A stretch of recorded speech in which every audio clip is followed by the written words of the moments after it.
Hello, good afternoon, everybody. Thank you for coming to this postgraduate workshop. I'm Dr. Abdul Haq, and I'm going to share with you a very important topic. And this topic will actually help you to finish your postgraduate studies on time.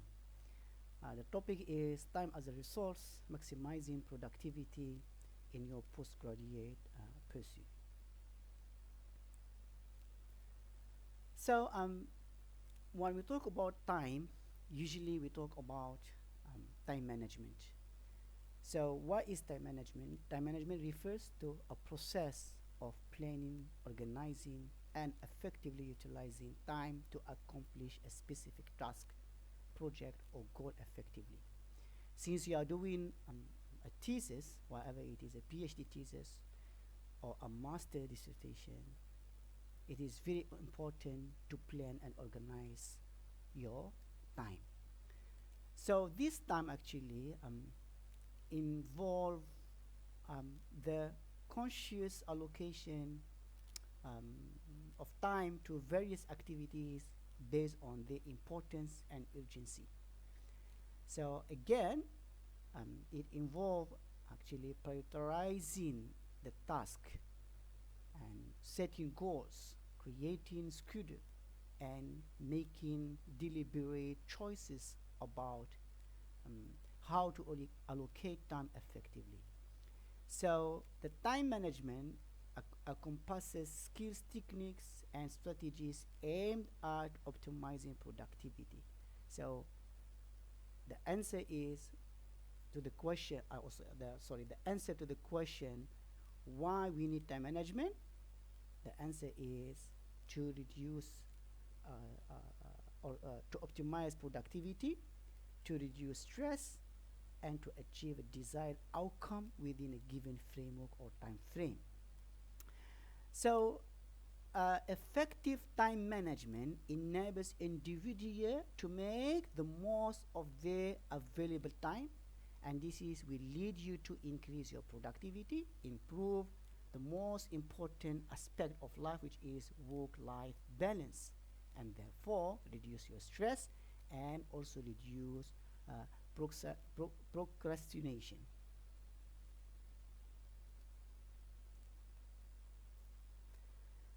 So, why time management matter to your postgraduate studies? First, because of the workload complexity. As you are a postgraduate student, then you often involve in extensive research.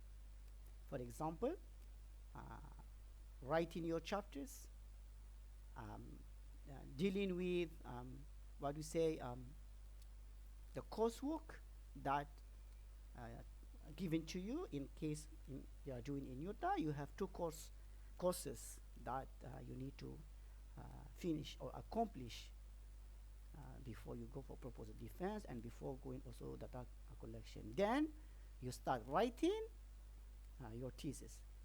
So effective time management is essential to handle the complexity and the volume of the task you want to accomplish. The second one, research and thesis deadline.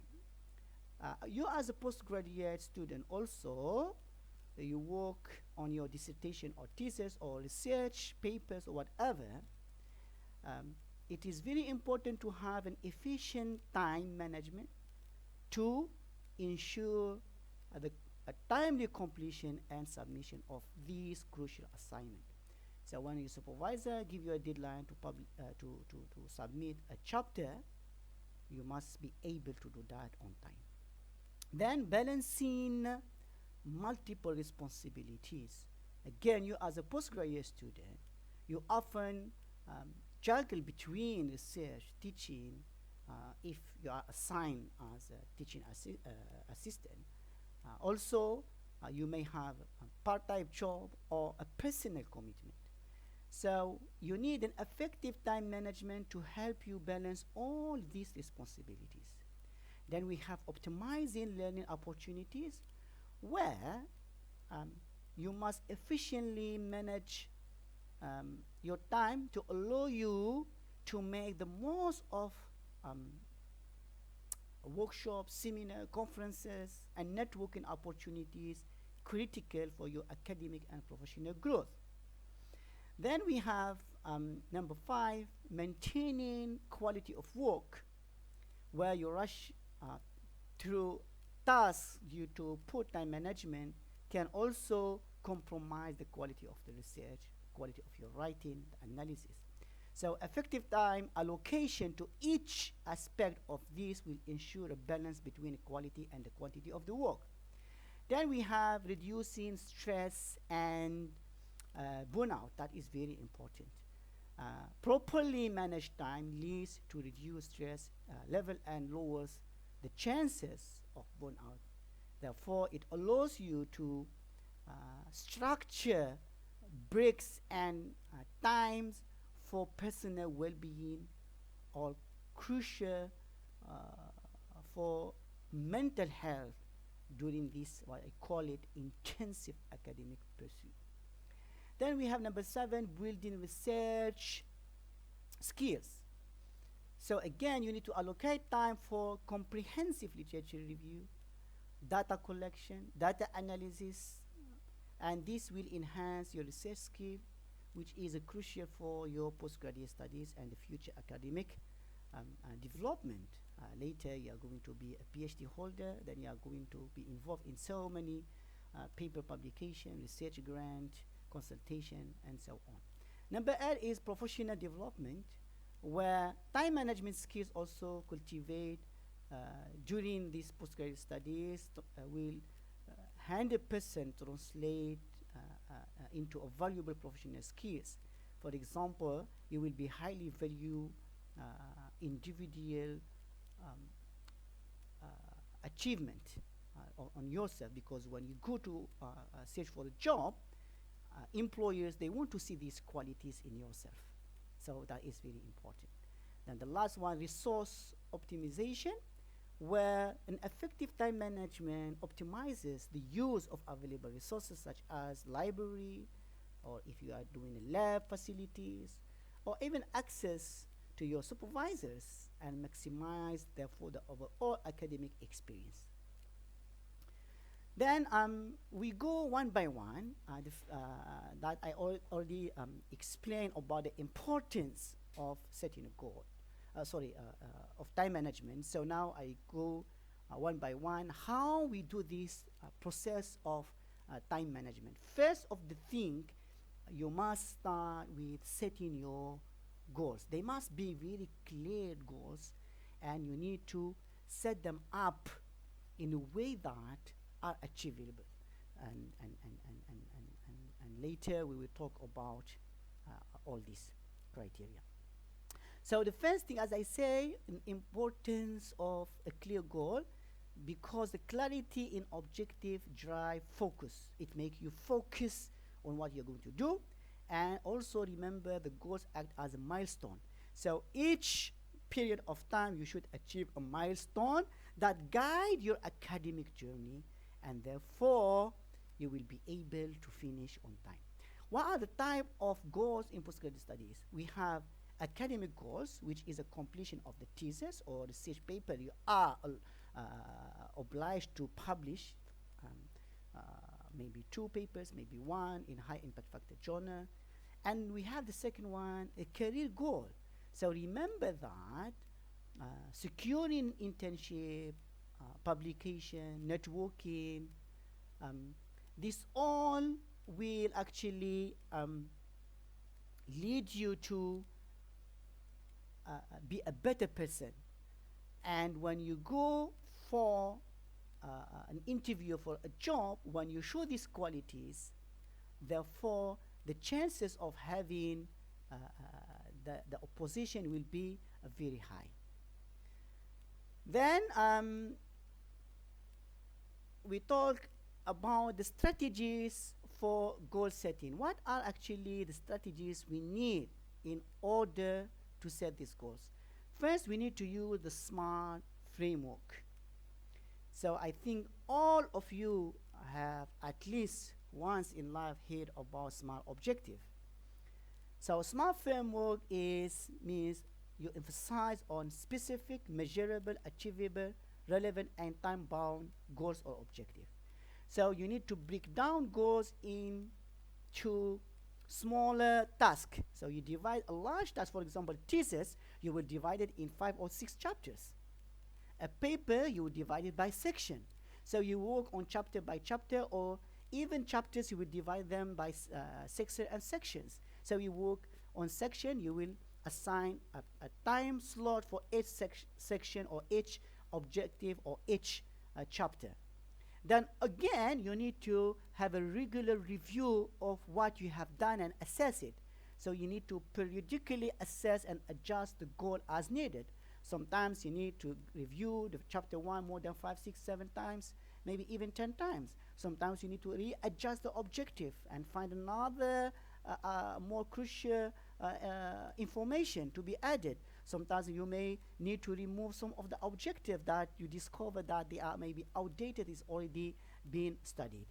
So some examples and scenarios for the CH project goals. For example, when we say about specific, means that we define the objective or your hypothesis and methodologies, and must be a very specific definition. So you don't go for a vague definition or in general definition, because it makes you going nowhere. You will confuse where to go. Then it must be very well measured. So measure the process through data collection and analysis. Measure your variables. Measure your objective also. Realistic goals, also considering available resources and time. So make sure that your objective, if you want, for example, to accomplish literature review, which is chapter 2, I think you need at least 6 months to read, just to read literature, to understand what have been done and what have not been done. So do not make that, oh, I can finish chapter 2 in 15 days. That doesn't make sense. And must be relevant. Align a larger research aims and academic goals. And then time bound, as I say, you set a deadline for different phases of the research or different chapters.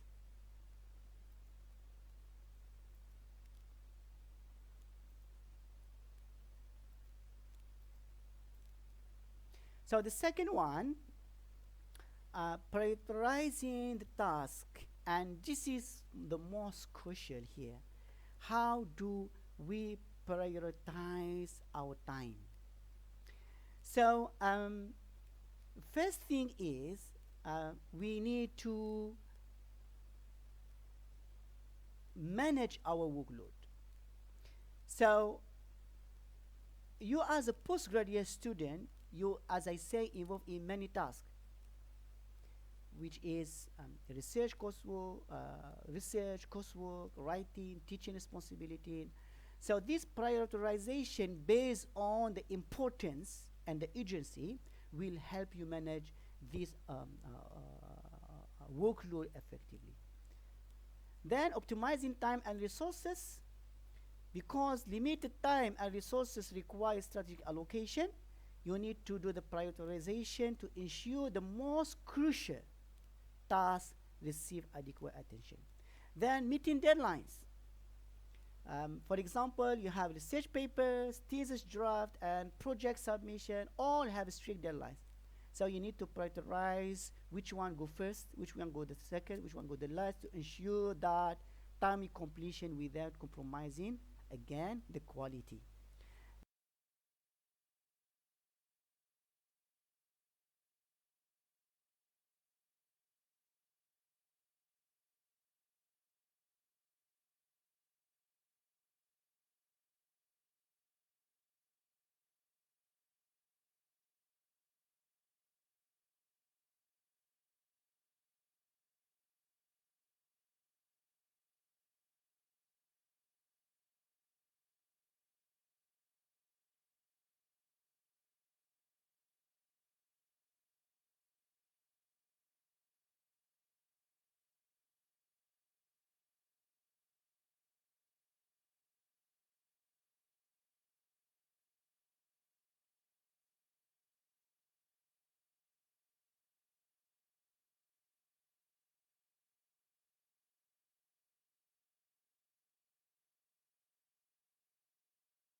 about where to allocate time, energy, and resources for the maximum impact.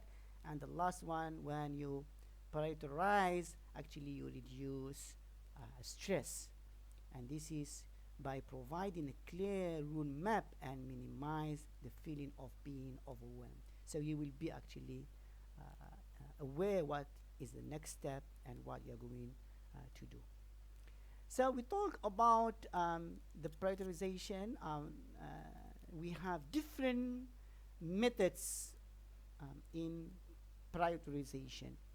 So the first one, what we call it the urgent important matrix, or it is known as Eisenhower matrix. So Eisenhower matrix have four boxes. You have two, what we say, or it has four quadrant. It has urgent and important, urgent not important, not urgent but important, not urgent and not important. So if it is important and at the same time it is urgent, then you must do it now. There is no way. So that will be first prioritization. If it is important but is not urgent, then you need to decide when you will going to schedule it. What is the most suitable time for that? If it is urgent but it is not important, you may delegate that to one of your friends. I'm not saying that you give your friend to do your thesis or the writing. Sometimes there are maybe a task, for example, that need your friend or any one of your relative to do it, except your academic writing, for example, personal things or personal life, where, for example, you don't have a time, but they are very urgent and they are not important so much to your study, so you can delegate them. And the last one, they are not urgent, they are not important. In this case, you need to delete them or eliminate them because doesn't have any value to consider them. Second method, we call it ABCDE method, which is developed by Brian Tracy. A means that very important, something you must do. And B stands for important, something you should do. This is not as important as the A, but there are only minor negative consequences if it is not accomplished or completed. Number C stands for things that are nice to be done. Means that they are not as important as A and B, but there is also no negative consequences for not completing them. D stands for delegate, means that you can assign this task to someone else who can do the job instead of you. And the E means eliminate. Whenever possible, you should eliminate very single activity you possibly can do. You can see this A, B, C, D, E method is almost the same like Eisenhower method. Then the next one is a weighted scoring method, which is, I really like this because it is you who are going to decide on the score. For example, I put here some of the tasks. Research proposal draft, for example, you do your proposal defense, data collection, literature review, methodology refinement, and draft chapter writing, for example. They have this task. Then you want to know which one you need to start first, which is the second, which is the third. So we will develop criteria. The criteria for the scoring is 4 criteria here. We have deadline proximity, the impact of completing the task or not, effort required, and the alignment with the goal. So for example, you put a 5 like a scale from 1 to 5. So here, this scoring system enables you to comprehensively assess and consider multiple factors that are crucial for an effective task prioritization. So always when you get the total score, the task with a higher cumulative score should be addressed first. So for example here, I will give research proposal, deadline approximately 4, But the impact is 5. If you don't do it, the impact will be huge. If 4 required is only 4, alignment with the goals is very important. 5, then you get 80, then you can do for each. Of course, this may be subjective because you may underscore or give a higher score than needed to some of the task. But anyway, you will know better. So, for example, here in this table, I based on my assessment, I found draft chapter writing is the most important, getting 20 over 20 marks. So I should start with this. Then second, I will start with the proposal, research proposal draft. Then I go for data collection. Then I will update my methodology. Then only I go for updating literature review. So this is, I think, the most important method that you can use in your time management. Then we have another one, we call it Moscow method. Moscow method means that must have M, should have S, could have C, and won't have but would like is W. It's something similar also to Eisenhower. So in this table, we'll illustrate how tasks or element within a thesis, for example, can be categorized using the Moscow method.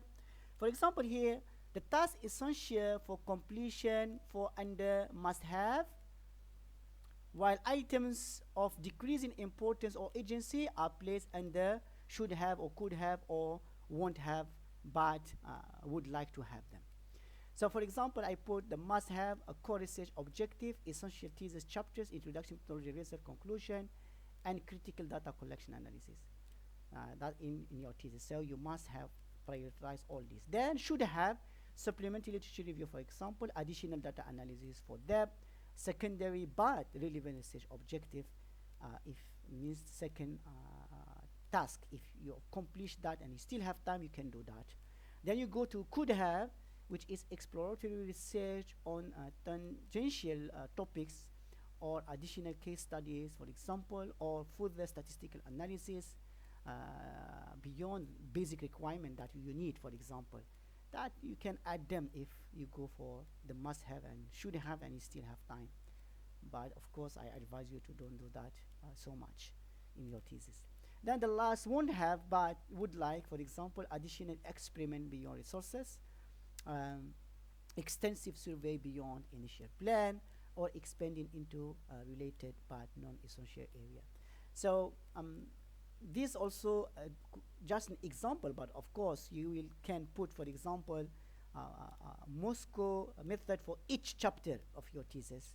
Then you will have the component of each chapter here. I put it here on the thesis just to give you an example on illustration.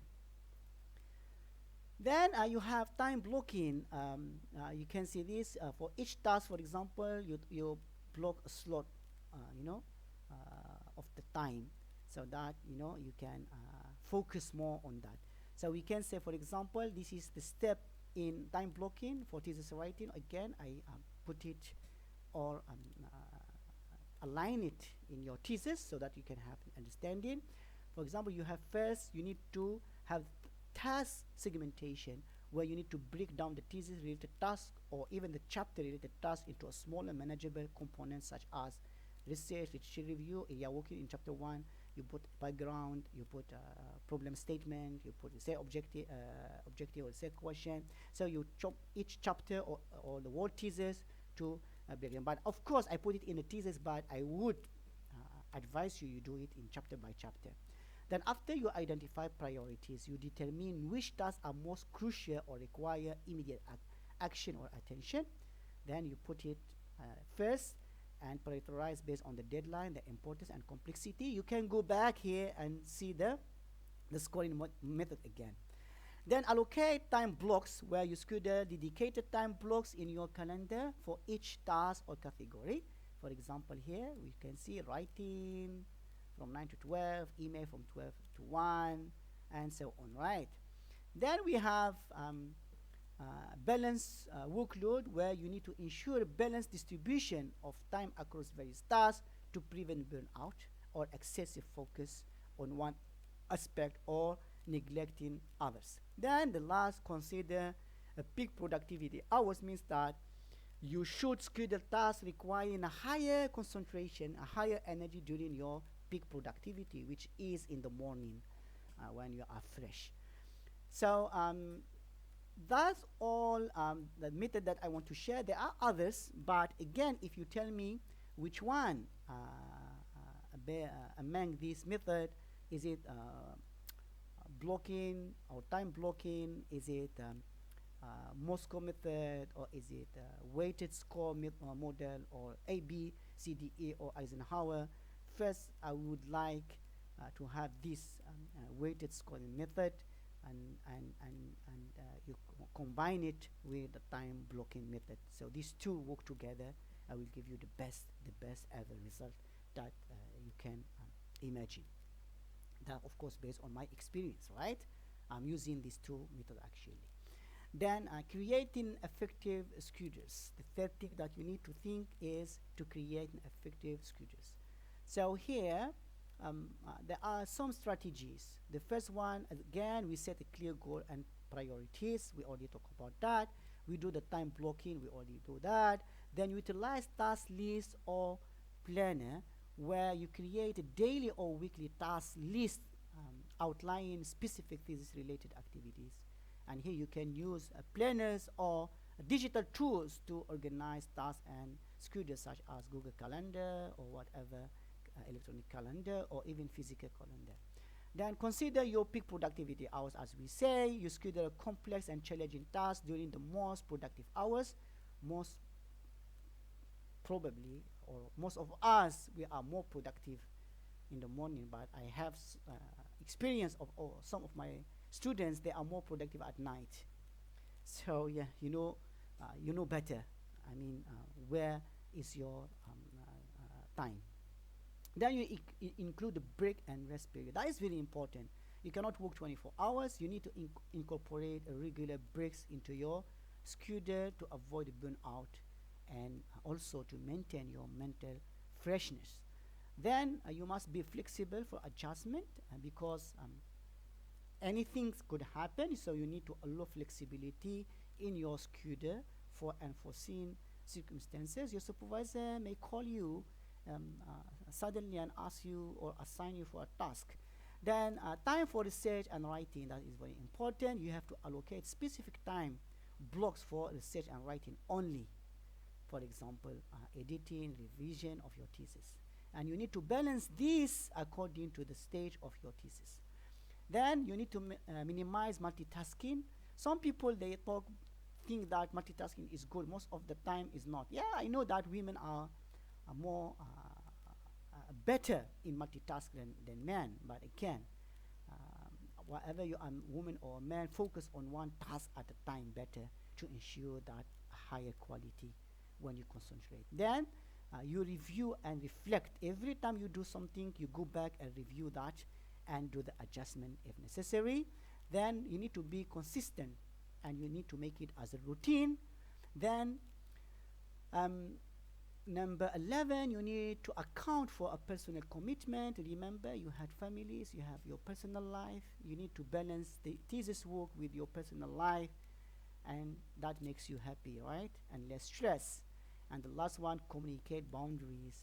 Communicate your schedule boundaries to your colleagues, to your family member, to your supervisors, to avoid interruptions during dedicated thesis time blocks. So that is very important. Then balancing research, writing, classes if you have, and personal time, where balance is the key. You need to allocate time for each aspect, but remain adaptable to every changes you may face. So again, you need to strike in balance between research, writing, and personal time, involve intentional scheduling and maintaining flexibility, and also customize these strategies to suit individual preferences or your personal preferences and specific academic demand to ensure harmonious and productive postgraduate experience and journey. So number four, manage your procrastination. And that is the most serious problem that either you are an academic staff or you are a postgraduate student you may face. Procrastination in academics involve delaying tasks despite knowing their importance, and it often stems from anxiety, perfectionism, or feeling overwhelmed. Sometimes it's happened to me when I have a lot of things to do, I will got stuck and I cannot do anything. Sometimes, if you are a person that you want to do everything in a perfect way, that is a very big problem. Most of the time you cannot. So you need to say balance on that. So what are the techniques to overcome procrastination? Um, First, you need to have strategies like breaking tasks into smaller steps, as we discussed, setting the deadlines, and managing distraction. That is important. Here we talk about distraction most of the time, social media, our phone. And also you need to recognize the triggers, and cultivating disciplines are vital in combating this habit. So you need to ensure timely and quality completion of academic responsibilities. So how to cope with this procrastination? We have some coping strategies. Need first, as we say, we break tasks down to smaller one. We set a clear goals. We already explained. We do the time blocking. Again, most important is mindfulness techniques, where you need to focus very well. Accountability of partners, we already talked about it, where you collaborate with peers and or mentors for mutual support and accountability. So how to overcome this procrastination? We need to recognize, as we say, triggers, where we identify personal triggers and patterns of procrastination to address them and therefore overcome them. First, I want to know really what makes me procrastinating.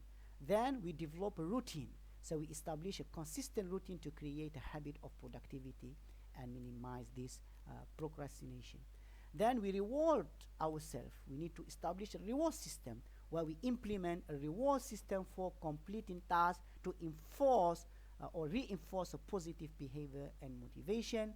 And again, we seek support when we are overwhelmed and we have a lot of things to do. We consult our supervisors, our counselors, our academic advisors for guidance in managing this issue and asking for help.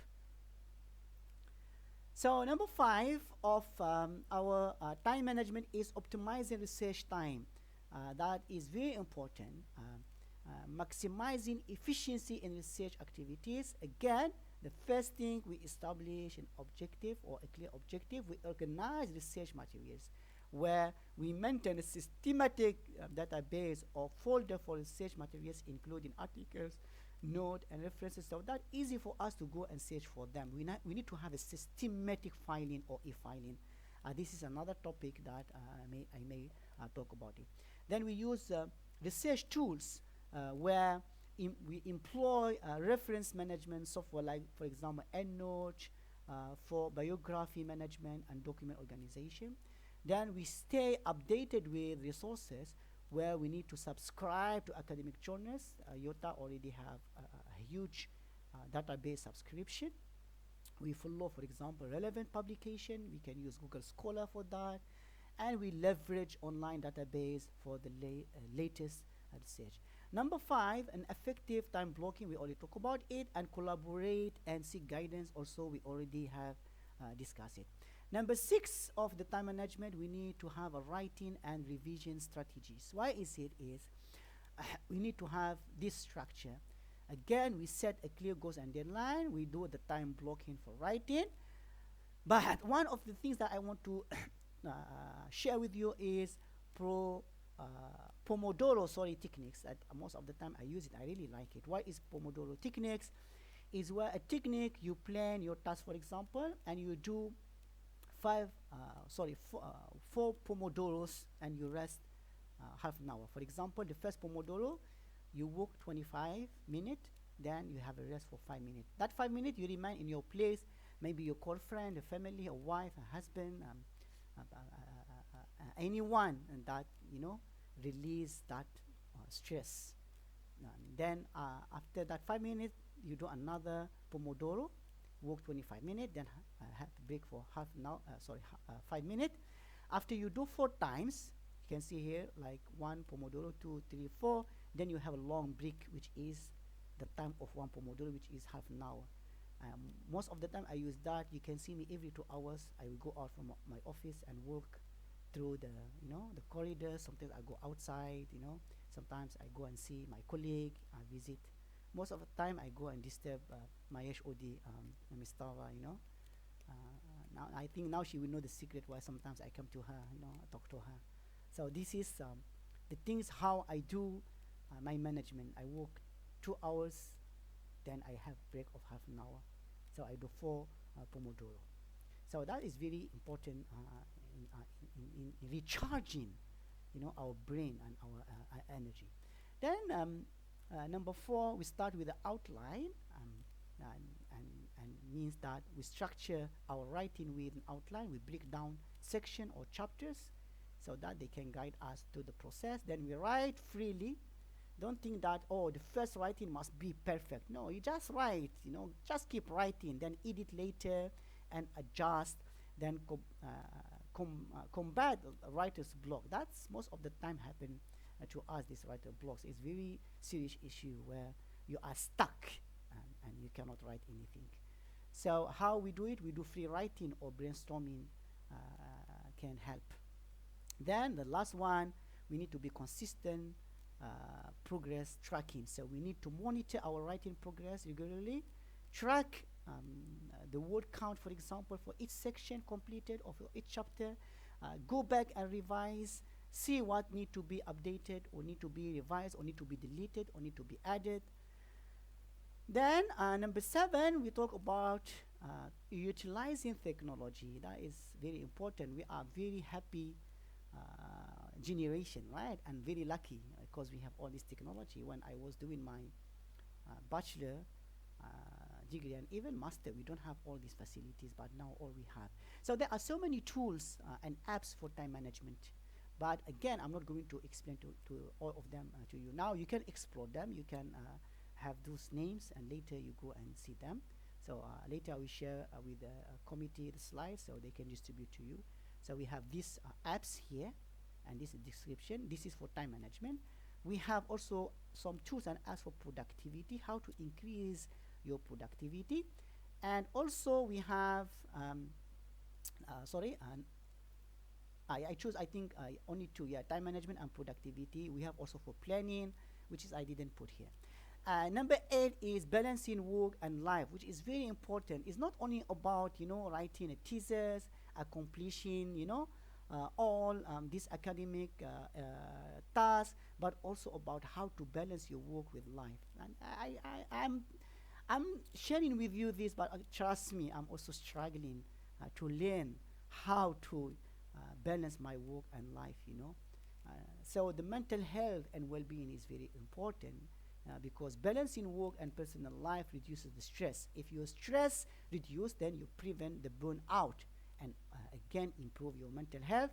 Then again, you will foster a positive mindset and you increase your productivity. Everything is linked, Then we have enhanced productivity and focus. Just now I said because of reducing the stress, you need to of course, will result to increasing your productivity. So taking breaks and engaging in a non-academic activities rejuvenate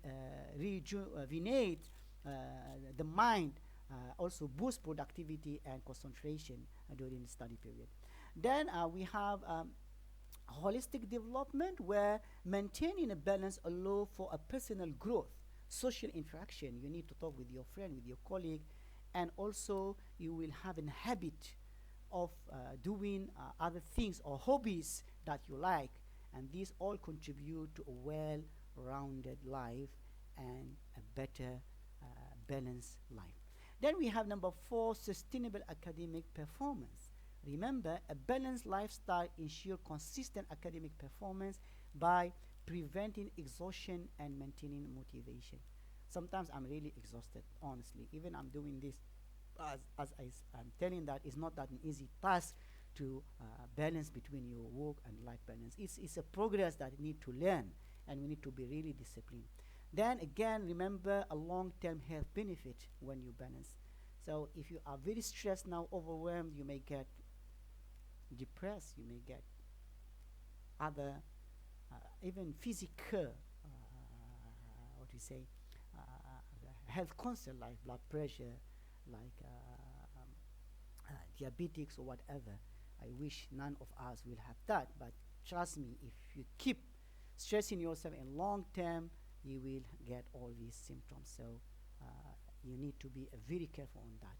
So avoiding chronic stress, I call it, that associated with an imbalanced life support uh, uh, long-term physical and mental health. This is what I put it as a word. Then what are the strategies for maintaining this balance? First, as we say, we set a clear boundaries where you establish dedicated work hours and personal time. This is 9 hours for work. Finish. You don't say, oh, I want to add 5 hours to stay with my family, 2 hours to do my personal hobbies, 8 hours to, for example, to sleep. Then prioritize self-care. Allocate time for your self-care activities, exercising, meditation, hobbies, relaxing, recharging, whatever things that make you happy. Then effective time management, we already talked about it. Use time management techniques to allocate specific time blocks. Then we learn to say no. And this is our weaknesses. Sometimes we don't know how to say no. We should know how to say no. If you think that doing that task will go into overwhelm you, getting you stress. So prioritize task and commitment and politely decline additional tasks that may disrupt the balance. You talk to your supervisor if you think that an extra task will disrupt your balance, then you have to tell him, if you want to do that, I need to extend the deadline for my chapter writing or something else. Then create a supportive environment. So you surround yourself with a supportive network, friends, share concerns with them, seek advice from them. Then regular breaks and rest, we already talk about it. Set realistic goals, we already talk about it. Then unplug and detach, take regular breaks from digital devices.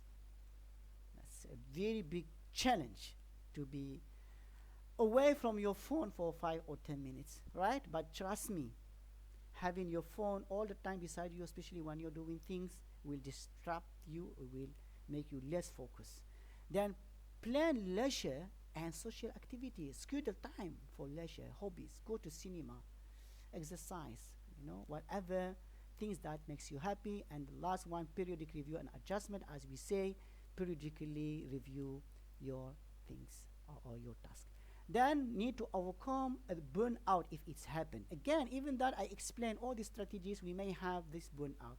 So recognizing the signs of burnout, if you are exhausted, if your productivity or your performance reduced, if the detachment and cynicism is there, where you're developing a negative or cynical outlook toward work, or feeling detached or emotionally distant from the work, if you develop that, if you have a lack of motivation, if you have physical symptoms, for example, headache, stomach ache, muscle tension, increased susceptibility to illness, if you are or you have changes in sleep patterns, if you feel isolated, or you have the habit of isolation and withdrawal, like insomnia or disrupted sleep,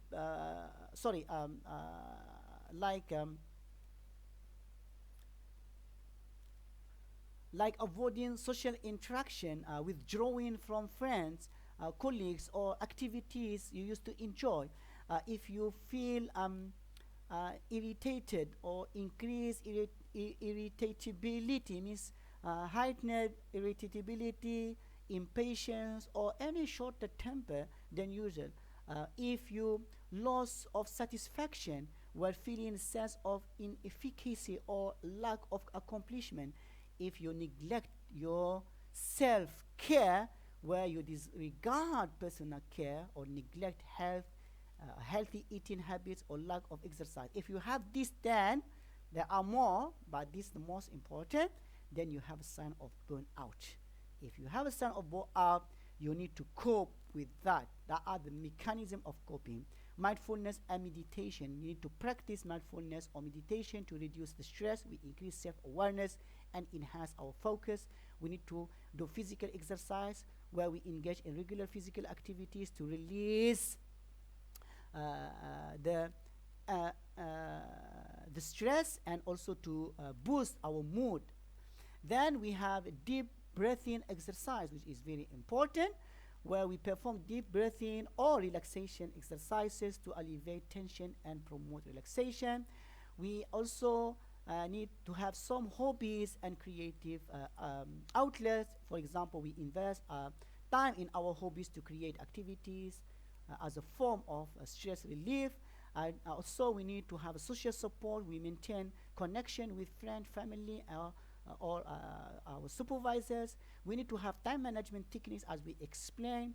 We need to journaling or have an expressive writing, where we need to write down thoughts, feeling, or concern to process emotion and gain perspective.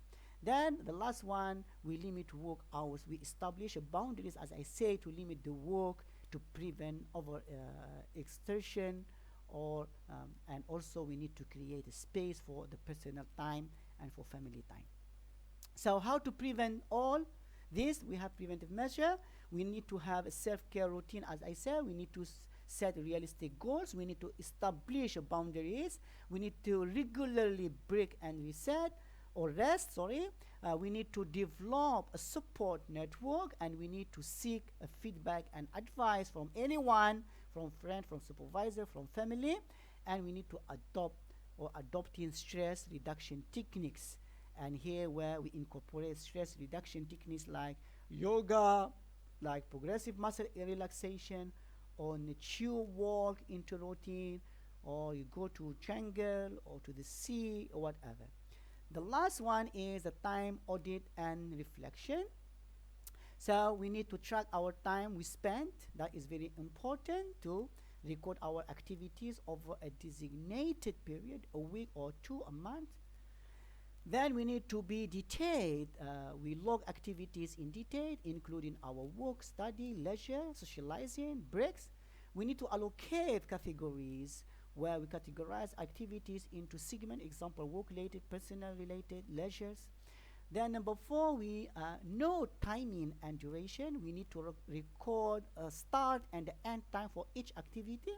Then we need to assess the productivity levels, where we evaluate productivity during the work or study hours.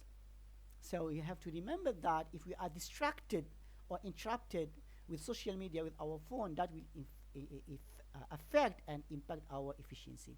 Then number six, we have to identify patterns and trends, where we need to analyze the data to identify recurring patterns or trends.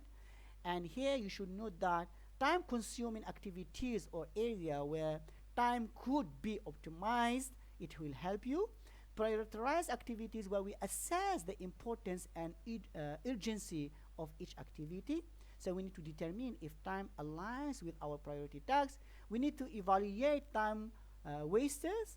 So identify our activities that are non-essential for time wasting. For example, we evaluate how much time is to spend on this compared to productive tasks.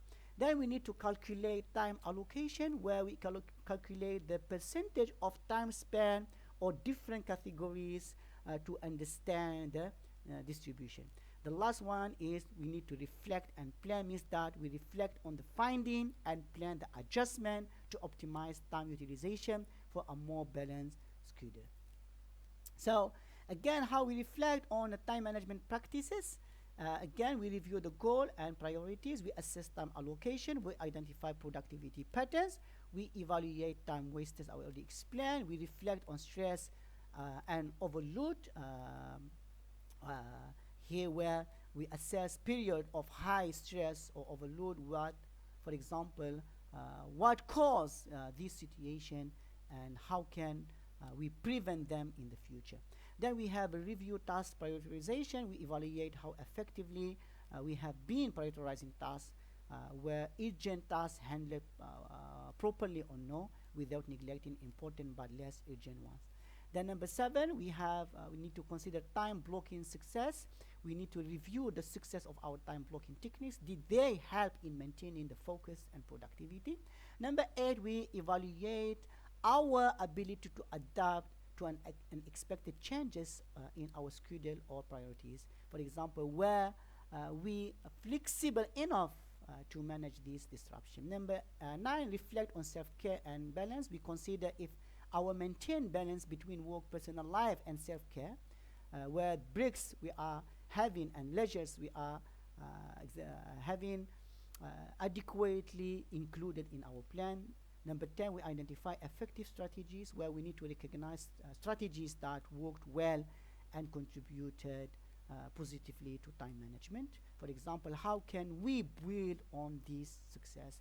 Number 11, and the last, note area for improvement, where we need to identify specific area where improvement can be made based on our reflection. So this is what I want to share with you. Thank you very much. If you have any question, please feel free to ask. I try my best to answer you if I can.